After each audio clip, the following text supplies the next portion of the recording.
So what I'm going to show you is the function here in C&C Kitchens on their lovely Vario steam oven. I'm going to show you the Circotherm intensive function.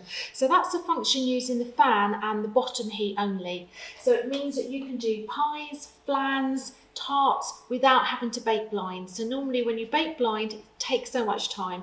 It takes the time away from your recipe and it makes it much quicker. So I've lined my metal pastry fluted flan tin with raw pastry, short crust pastry. I've just pricked the base lightly.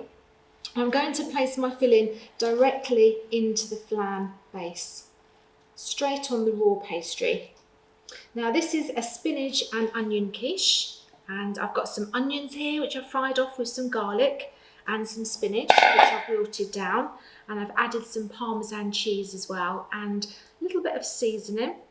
And that gets pressed into the pastry up to the corners so that the topping is nice and even and nice and flat for my liquid to go onto it. So that's ready to go into the oven. The liquid is easier to pour once you get it into the oven.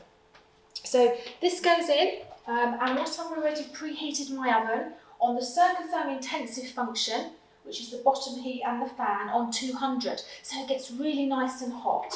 And it's important that your universal tray, let's grab my oven gloves, your universal tray is heated up in the bottom of the oven already, so it's nice and hot to place your flan, your metal tin, onto the heat.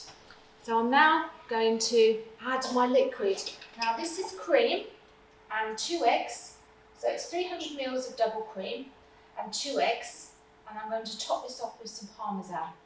So what will happen now, this will cook lovely and crisp, and the base will be nice and crisp as well. We don't have any soggy bottoms in Neff, all on the raw pastry. So this works really well if you're doing lemon meringue pies as well. Anything with normally have to bake blind, this function works very well with. So I'm going to add some Parmesan now. So the Parmesan just sprinkles onto the top.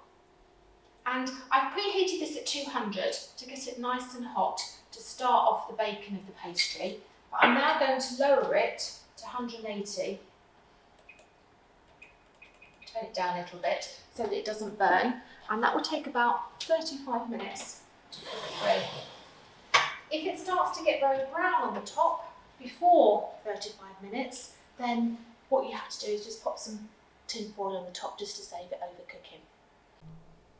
So this is the completed spinach and onion tart. As you can see here, the pastry is lovely and golden, very even brown, and we have a lovely crisp base to the pastry as well, so no soggy bottoms on Circotherm Intensive.